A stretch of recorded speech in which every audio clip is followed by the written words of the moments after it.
Thank you, sir. Your affection towards the Academy and the probationers is indeed heartwarming. Your advice to the young probationers to be an efficient and friendly tax administrator will certainly serve as a guiding inspiration to inculcate these values in ourselves. I now invite our guest of honor today, Padma Vibhushan Shri G. Madhavan Nair, former chairman ISRO, who is one of the most illuminated personalities of India and a role model for the up-and-coming leaders of our generation. Dr. G. Madhavan Nair's focus has always been to achieve self-reliance in space technology and utilize it maximally for national development. He has always provided leadership and guidance for research in high technology areas. Under his leadership, India has gone from being a space explorer to a space power. I request you, sir, to kindly address the Assembly.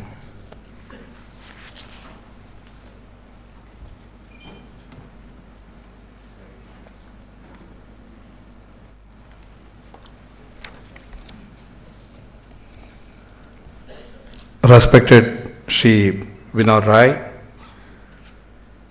Honorable Member of the Taxes Board, Shri Prakash Chandra, Director General Shri G.G. Shukla,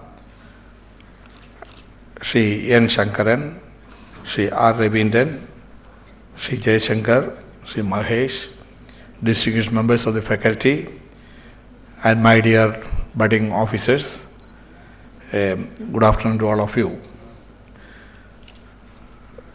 First of all, let me congratulate you for entering into a very prestigious service at the national level.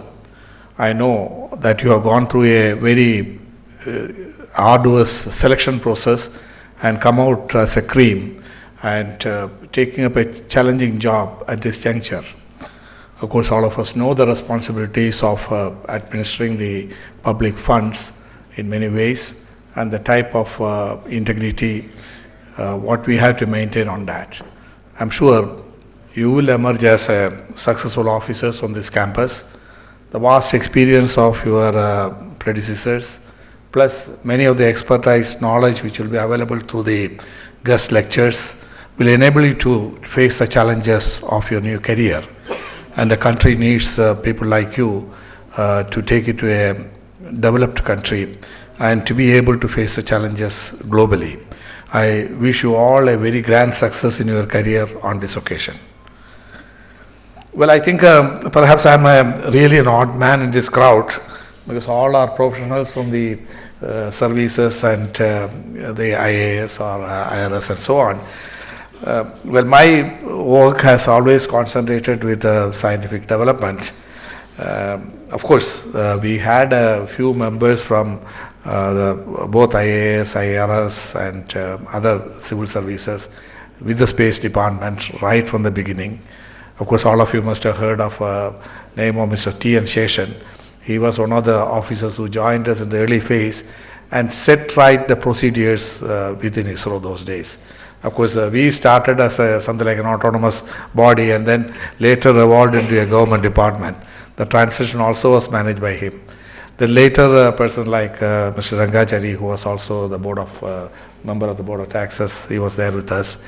And even now, there are a number of officers at various capacities managing the administration and logistics within the department. So that way we have a somewhat a close interaction with the officers from various cadres. But one thing what I have seen in the past is, well, I think ISRO, DOS evolved independently long years back and in the mid-60s. And we didn't have the influence of a well-established pattern or the work culture as many other departments which were started by the British regime.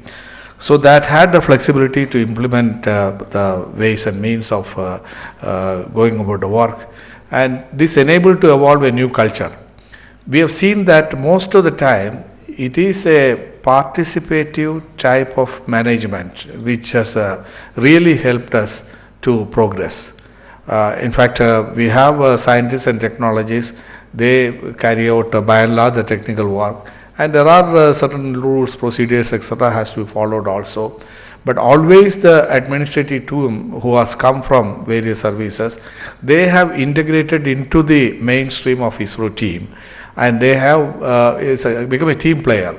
They understand the requirements of the organization. They try to look at the rules and regulations in front of them, and invariably they were in the mode of finding a solution to the problem and how a job can be done. I think I have not faced in my 42 years of career in the organization where one of the officers come and put some rules and regulations in front of us and say, no, you can't do this job. So that's what the message I would like to give you all. See, we have to follow certain rules, procedures, regulations, etc., to safeguard the interests of the country and the taxpayer, and also to see that we have a clean integrity, we function with clean and integrated. But at the same time, we have the responsibility of seeing the job is done on the right time also. So for that, a positive attitude and trying to understand the job and then put in your best effort is very, very important. Well, I think the work culture what we have evolved in ISRO has paid dividends.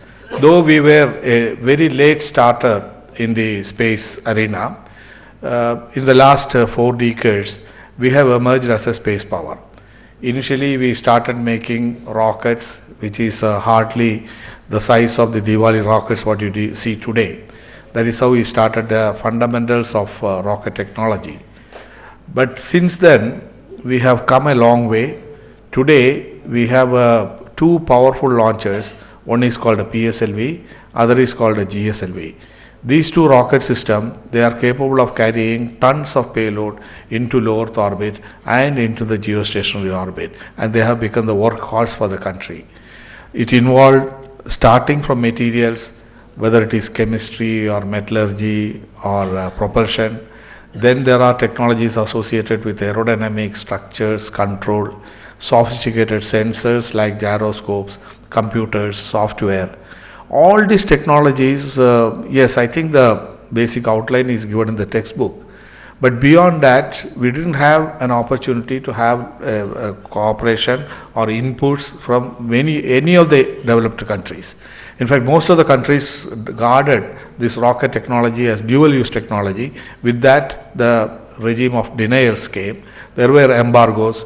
Even a simple PC, we were not able to get from a reputed company, either from in India or abroad.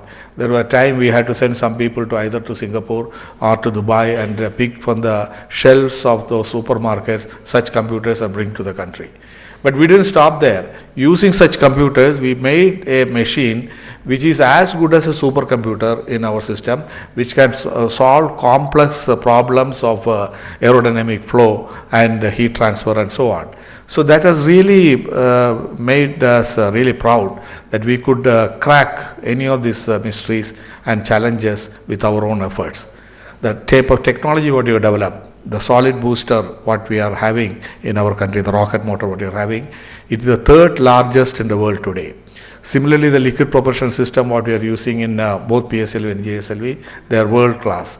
In fact, some of these components and subsystems are being supplied to foreigners as well.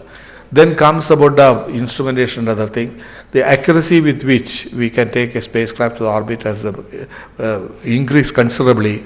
In fact, traveling over a distance of something like 7,000 kilometers and delivering a spacecraft into orbit, it does with a precision of a few kilometers and with a fraction of time, in a fraction of a second's timing accuracy. So this kind of technology has come simply because our youngsters, they were able to do the basic innovation, research and developing the products which meet the high standards of the space quality.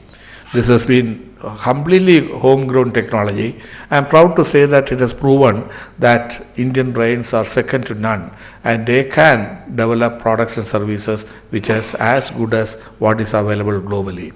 Net result is that today India is getting orders for launching satellites from foreign countries. We are building satellites for European countries and already delivered 2 of them. At a cost of each one costing something like $200 to $300 million. So that's the kind of technological advancements we could make. But as I mentioned earlier, here there's a multidisciplinary task. There's a host of technology has to be integrated to finally come out as a rocket or a satellite. So this kind of efforts has come only because of the teamwork. You may come across many of the research laboratories and other institutions where are excellent world-class scientists, but they work in isolation. They are in their laboratories. They publish a large number of papers, and when it comes to delivering goods to the people or making some products which are internationally competitive, we fail to achieve the targets, mainly because of the isolation which comes in. And also I know that many of the departments suffer from attitudes of the administrators themselves. There are people who are from the scientific field, who are from the administrative services. They all sit in their rooms. They don't talk to each other. They talk through the files. And quite often, I think I have attended a few meetings of some of the other scientific departments. They invariably raise, "Oh, IFI has stopped the program." I think I never heard that kind of thing in ISRO. I'm just trying to give the contrast. Always the financial controllers or advisors, they should understand what the need of a scientist or a researcher or a development program and be part of it. And quite often, okay, sometimes we have to look at the rules in a different angle. So that kind of approach is very much required, and I'm sure with that we can achieve. The net result, what you see, the Chandrayaan, the moon mission, I think we have gone there for the first attempt. The Indian rockets have traveled a distance of nearly 400,000 kilometers, gone to the moon. And also the 60 odd missions conducted by the global people, the Europe, Americans and Russians, they did not confirm there is water on the moon. It is an Indian Chandrayaan mission which has really confirmed there is a presence of water on the moon. And it's really a remarkable finding. Tomorrow, if a man wants to go to moon and set up a colony, the first and foremost is to get the oxygen and water. Of course, it's a hard vacuum all around the moon. So if you want to get oxygen, the water becomes a good source. You can split the water through electricity or sunlight, and the oxygen can be generated, that can be used, and the hydrogen can be used as a fuel as well. So that's a fantastic finding as far as the global community is concerned. This again has come by the collective teamwork of the Indian scientists and administrators working together. In fact, I recall at this stage, we were in the process of developing the first India's satellite launch vehicle. Dr. Abdul Kalam, he was a project director at the time, and the project was not very high cost, about 20 crores or so. That was the total project cost. And we were in the fag end of the program, and we have exhausted all the funds, and the launch has not taken place.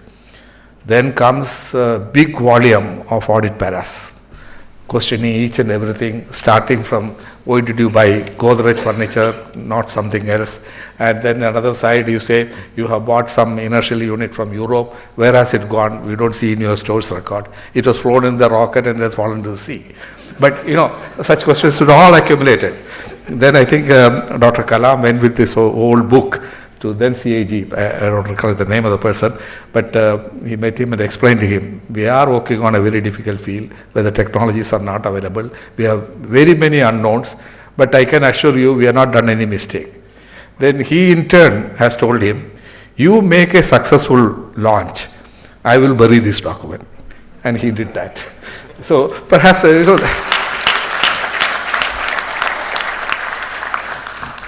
well, I think I'm not against rules and regulations, but there is a way of administering, implementing it. And today you are very well equipped to handle such tasks. With the communication and the computer technology at your fingertips, many things can be done, many things can be innovated. And in fact, there are many places we have gone for even paperless offices. But I must admit, even within ISRO, we could not achieve the so-called paperless offices, mainly because of the very complex rules and regulations which exist in the government setup. A time has come that we had to have a revisit. At one time, all those rules and regulations were cast with a first fundamental belief that everybody is corrupt, everybody will go wrong. So checks, rechecks, balance, so on to there. But maybe we have to streamline. There are machines can be programmed to do many things, so that if somebody violates, other day I was trying to put an online application for some visa. There are about 5 or 6 pages. Unless all the columns are entered correctly, it will not go through. So the machine is programmed to do that. So similarly, many of the rules and regulations, what we are manually doing, trying to interpret with our own imagination, etc., it can be converted into machine codes and left to the machine. But at the same time, whereas pointed out by Director General and as well as member, that there is a human element involved. That is where the officers has to come in. You have to see that you cultivate a contact with the actual user and create a ambience where they come forward and voluntarily be part of the system and contribute. So that kind of thing is the type of challenge I would put to you.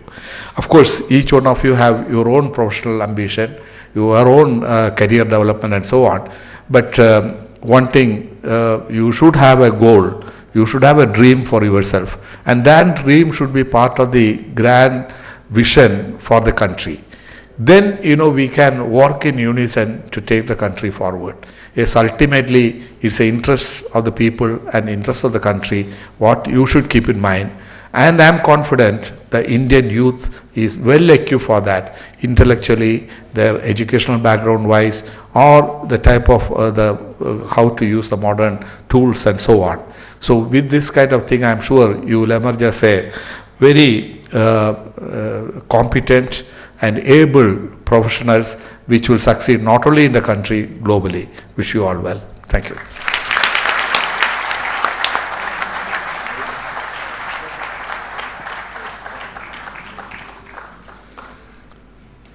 Thank you, sir.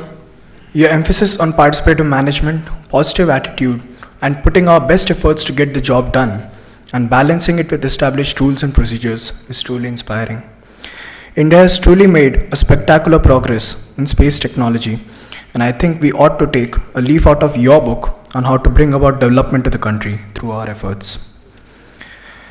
Today, we are both honored and privileged to have among us as our esteemed chief guest, Shri Vinod Rai, Honorable Comptroller and Auditor General of India. He is a man of great accomplishment who has left his mark in every field he has entered. He is one of the top newsmakers of 2010, and his report on the 2G spectrum allocation has created huge waves in the country's political, social, and economic spheres. Under his watch, the office of the CNAG has risen from a body that audits government expenditure and points out wastefulness to a body that focuses on outcome of government expenditures and undertakes an objective and critical analysis of its efficiency. Besides this, he has endeavored to bring various organizations which are not strictly government establishments but which utilize government money under the purview of CNAG. His leadership has brought about a new visibility and a new dimension to this prestigious office, and so without any further ado, sir, I now invite you to kindly deliver the keynote address to the Assembly.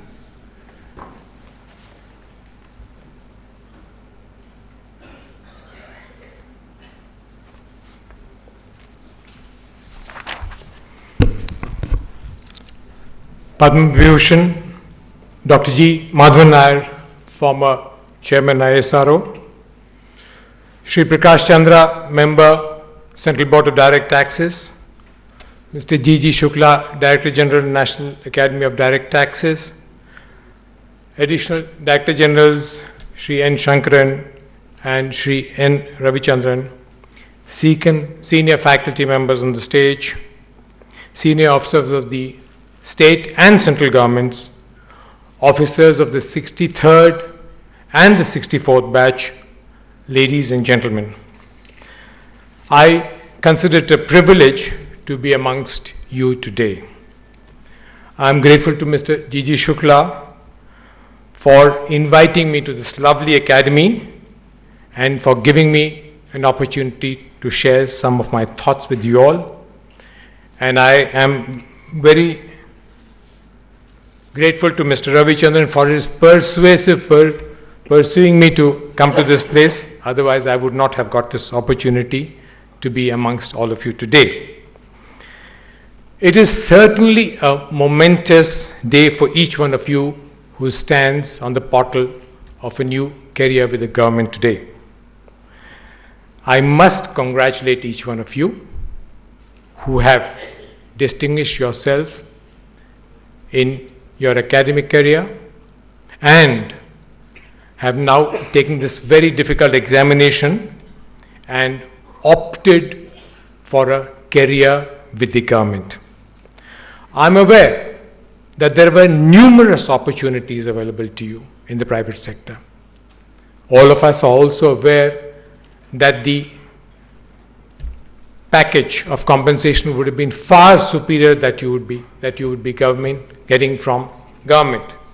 However, I can assure you from an experience of roughly 40 decades with the government that you will not get an opportunity to choose a more fulfilling career for yourself, a career which will bring about a new paradigm, a new threshold to your entire lifestyle.